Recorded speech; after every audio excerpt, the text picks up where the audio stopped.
ವೀಕ್ಷಕರೇ ನಮಸ್ತೆ. Clear five ಮೀಡಿಯಾಗೆ ಸ್ವಾಗತ ಸುಸ್ವಾಗತ. ಪ್ರಪಂಚದಲ್ಲಿ ಬೆಲೆ ಬಾಳುವ ವಸ್ತುಗಳಲ್ಲಿ ಅತಿ ಹೆಚ್ಚು ಬೆಲೆ ಬಾಳುವ ರತ್ನ ಅಂದರೆ ಅದು ವಜ್ರ. ವಜ್ರಗಳಲ್ಲಿ ನಮ್ಮ ಭಾರತದ ಕೊಹಿನೂರ್ ವಜ್ರವು ವಿಶೇಷ ಸ್ಥಾನಮಾನವನ್ನು ಹೊಂದಿದೆ. ಆದರೆ ದುರಂತ ಎಂದರೆ ಅದು ಈಗ ನಮ್ಮ ದೇಶದಲ್ಲಿ ಇಲ್ಲ ಎನ್ನುವುದು. ಕೊಹಿನೂರ್ ವಜ್ರ ಜಗತ್ತಿನಲ್ಲೇ ಅತ್ಯಂತ ಪ್ರಸಿದ್ಧವಾದ ವಜ್ರ. ಇದರ ಹಿಂದಿನ ಕಥೆ ಅಷ್ಟೇನು ಸ್ಪಷ್ಟವಿಲ್ಲವಾದರೂ ಮಹಾಭಾರತದ ಕರ್ಣನ ಕುಂಡಲ ಅಂದರೆ ಕರ್ಣನ ಕಿವಿಯ ಆಭರಣದಲ್ಲಿ ಅಲಂಕರಿಸಿತ್ತೆಂದು ಕಥೆ ಇದೆ. ಆಂಧ್ರ ಪ್ರದೇಶದ ಕೊಲ್ಲೂರು ಗಣಿಗಳಲ್ಲಿ ದೊರೆತ ಅಮೂಲ್ಯ ವಜ್ರ ಇದೆ ಎಂದು ಪ್ರವಾಸಿ ಕಥನಕಾರ ಟಾವರ್ಕ್ನೈ ಬರೆದಿದ್ದಾನೆ. ಮಾಳ್ವ ರಾಜರ ಬಳಿ 1304ರಲ್ಲೇ ಈ ವಜ್ರವಿದ್ದುದಾಗಿ ಕೆಲವು ಇತಿಹಾಸಕಾರರು ಅಭಿಪ್ರಾಯಪಟ್ಟಿದ್ದಾರೆ.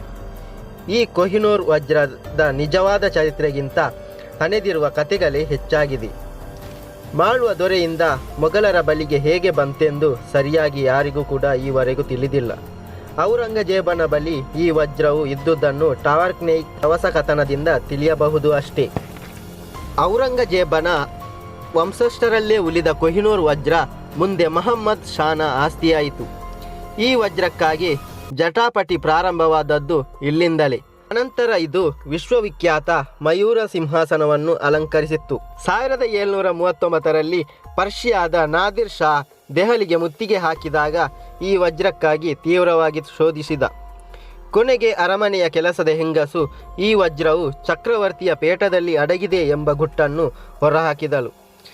ಹಾಗಾಗಿ ನಾದಿರ್ ಶಾ ಹೊಂಚು ಹಾಕಿ ಚಕ್ರವರ್ತಿಯನ್ನು ಭೋಜನಕ್ಕೆ ಆಹ್ವಾನಿಸಿ ಗೌರವಾರ್ಥ ಪೇಟವನ್ನು ಬದಲಾಯಿಸಿ ಅದನ್ನು ಬಿಚ್ಚಿ ನೋಡಿದಾಗ ಕೊಹಿನೂರ್ ಎಂದು ಉದ್ಗರಿಸಿದನಂತೆ. ನಾದಿರ್ ಶಾ ಕೊಳ್ಳೆ ಹೊಡೆದ ಅಮೂಲ್ಯ ರತ್ನಾಭರಣದಲ್ಲಿ ಈ ವಜ್ರವು ಒಂದಾಗಿದೆ. ಪರ್ಷಿಯಾ ಸೇರಿದ ಬಳಿಕ ಈ ವಜ್ರಕ್ಕಾಗಿ ಭಾರೀ ಪಿತೂರಿಯೇ ನಡೆಯಿತು. ನಾದಿರ್ ಶಾ 1747ರಲ್ಲಿ ಕೊಲೆಯಾದಾಗ ಅದು ಅವನ ಮಗ ಶಾರುಖ್ನಿಗೆ ಬಂತು. ಕೊನೆಗೆ ಇದು ತೈಮೂರನ ಪಾಲಾಯಿತು. ಅನಂತರ ಶೂಜ ಎಂಬ ರಾಜನಿಗೆ ವರ್ಗವಾಗಿ ಬಂತು. ಶೂಜನನ್ನು ತನ್ನ ಸಹೋದರ ಕೈದಿಯಾಗಿ ಮಾಡಿದ್ದರಿಂದ ಪಂಜಾಬ್ನ ಸಿಂಹ ರಣಜಿತ್ ಸಿಂಗ್ ಅವನನ್ನು ಬಿಡುಗಡೆ ಮಾಡಿ ಕೊನೆಗೆ ವಜ್ರವನ್ನು ವಶಪಡಿಸಿಕೊಂಡ. ರಣಜಿತ್ ಸಿಂಗ್ ತೋಳಬಂದಿಯಲ್ಲಿ ಈ ವಜ್ರವನ್ನು ಧರಿಸುತ್ತಿದ್ದ. ಈ ವಜ್ರವನ್ನು ಪುರಿ ಜಗನ್ನಾಥ ದೇವರಿಗೆ ಕೊಡಬೇಕೆಂಬ ಅವನ ಕೊನೆಯ ಆಸೆ ಇತ್ತು.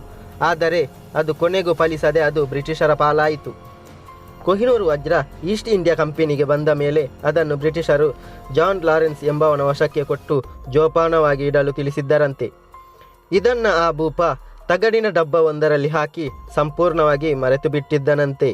ಭಾರತದ ಸೇವಕನೊಬ್ಬ ಅದನ್ನು ಗಾಜೆಂದು ಭಾವಿಸಿ ಎಸೆಯದೆ ಜೋಪಾನ ಮಾಡಿದ್ದರಿಂದ ಕೊಹಿನೂರ್ ವಜ್ರ ಕಳೆದು ಹೋಗಲಿಲ್ಲ.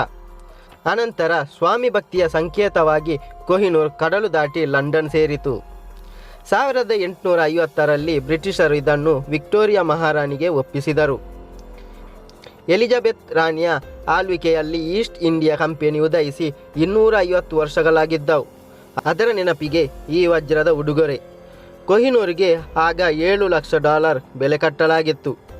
1851ರಲ್ಲಿ ಕ್ರಿಸ್ಟಲ್ ಪ್ಯಾಲೇಸಿನಲ್ಲಾದ ವಸ್ತು ಪ್ರದರ್ಶನದಲ್ಲಿ ಇದು ಮೊದಲು ಪ್ರದರ್ಶನವನ್ನು ಕಂಡಿತು. ಈ ವಜ್ರವನ್ನು ರಾಣಿ ಅಷ್ಟೇನು ಮೆಚ್ಚಲಿಲ್ಲ. ಇನ್ನು ಅದರೊಳಗೆ ಹೆಚ್ಚಿನ ಜ್ವಾಲೆ ಇಲ್ಲ ಎಂಬ ಕಾರಣಕ್ಕಾಗಿ ಆಮ್ಸ್ಟರ್ ಡ್ಯಾಮ್ನಿಂದ ರತ್ನಶಿಲ್ಪಿಯನ್ನು ಕರೆಸಿ 8,000 ಪೌಂಡ್ ಖರ್ಚು ಮಾಡಿ ಮತ್ತೊಮ್ಮೆ ತಿಕ್ಕಿದಾಗ ಅದರ ತೂಕ 108.9 ಕ್ಯಾರೆಟ್ಗೆ ಇಳಿಯಿತು. ಕಂಪನಿಯ ಅಪೇಕ್ಷೆಯಂತೆ ರಾಣಿ ತನ್ನ ಕಂಠಾಭರಣವಾಗಿ ಧರಿಸಿದಳು.